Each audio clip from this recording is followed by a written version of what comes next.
തമിഴ് സിനിമയിൽ കഴിഞ്ഞ 20 വർഷത്തിലധികമായി നിറഞ്ഞു നിൽക്കുന്ന നടനാണ് ശ്രീകാന്ത്. റോജാക്കൂട്ടം എന്ന ചിത്രത്തിലൂടെ അഭിനയ ജീവിതം ആരംഭിച്ച ശ്രീകാന്ത് തമിഴിലും തെലുങ്കിലും മലയാളത്തിലുമായി 50-ലധികം സിനിമകളുടെ ഭാഗമായി.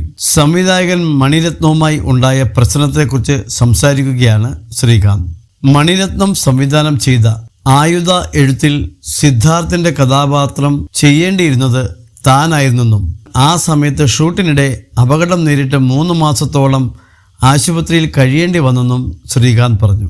താൻ സുഖം പ്രാപിക്കുന്നതുവരെ മണിരത്നം കാത്തിരുന്നുവെന്നും അപകടത്തിന് മുൻപ് താൻ ചെയ്തുകൊണ്ടിരുന്ന സിനിമയുടെ നിർമ്മാതാവ് അടുത്ത സിനിമ കൂടെ തന്നോട് ചെയ്യാൻ നിർബന്ധിച്ചുവെന്നും ശ്രീകാന്ത് പറഞ്ഞു. വേറെ നിവൃത്തിയില്ലാത്തതുകൊണ്ട് മണിരത്നത്തിന് അഡ്വാൻസ് തിരികെ കൊടുക്കേണ്ടി വന്നെന്ന് ശ്രീകാന്ത് കൂട്ടിച്ചേർത്തു. ഈ സംഭവം മണിരത്നത്തിനെ അപമാനിച്ചതുപോലെ അദ്ദേഹത്തിന് തോന്നിയെന്നും ഇനി ഒരു സിനിമയിലേക്കും തന്നെ വിളിക്കില്ലെന്ന് തൻ്റെ മാനേജരോട് പറഞ്ഞെന്നും ശ്രീകാന്ത് പറഞ്ഞു. തമിഴ്നാട് നൗവിനോട് സംസാരിക്കുകയായിരുന്നു ശ്രീകാന്ത്. മനസ്സെല്ലാം എന്ന സിനിമയ്ക്ക് ശേഷം മണിരത്നം സാറിൻ്റെ ആയുധ എഴുത്തിൽ അഭിനയിക്കേണ്ടതായിരുന്നു. ആ സിനിമയുടെ ഓഡീഷനും കഴിഞ്ഞതാണ്. സിദ്ധാർത്ഥ് ചെയ്ത വേഷം എനിക്കുള്ളതായിരുന്നു. അത്തരത്തിൽ ഒരു വേഷം ഞാൻ അതുവരെ ചെയ്തിട്ടില്ലായിരുന്നു. അതിനിടയിലാണ് ഒരു ഫയർ ആക്സിഡൻറ്റ് ഉണ്ടാവുന്നത്. 2 മാസത്തോളം ആശുപത്രി കിടക്കയിലായിരുന്നു.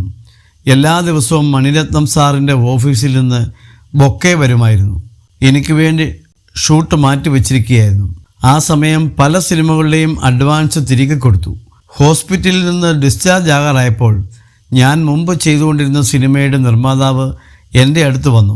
ആ സിനിമ ചെയ്തതിന് ശേഷം അടുത്ത സിനിമയും ഞാൻ അവർക്ക് വേണ്ടി ചെയ്യണമെന്ന് പറഞ്ഞു. വേറെ ആരുടെയും സിനിമയും അതിനിടയിൽ ചെയ്യരുതെന്നും പറഞ്ഞു. വേറെ നിവൃത്തിയില്ലാത്തതുകൊണ്ട് ആയുധ എഴുത്തിന് വേണ്ടി വാങ്ങിയ അഡ്വാൻസ് എൻ്റെ മാനേജർ മണിരത്നം സാറിന് തിരികെ കൊടുത്തു. ഇത് അദ്ദേഹത്തെ അപമാനിച്ചതുപോലെയായി. അദ്ദേഹത്തിൻ്റെ കരിയറിൽ എനിക്ക് വേണ്ടിയല്ലാതെ മറ്റൊരു നടന് വേണ്ടിയും കാത്തിരുന്നിട്ടില്ല. എന്നിട്ടും ഞാൻ കാണിച്ചത് മോശമായിപ്പോയി. ഇനി എൻ്റെ ഒരൊറ്റ സിനിമയിലും ഞാൻ അവനെ വിളിക്കില്ല എന്ന് എൻ്റെ മാനേജരോട് മണിസാർ പറഞ്ഞു. അന്ന് ഞാൻ അദ്ദേഹത്തോട് നേരിട്ട് എൻ്റെ അവസ്ഥ പറഞ്ഞിരുന്നെങ്കിൽ ഇങ്ങനെ സംഭവിക്കില്ലായിരുന്നു, ശ്രീകാന്ത് പറഞ്ഞു.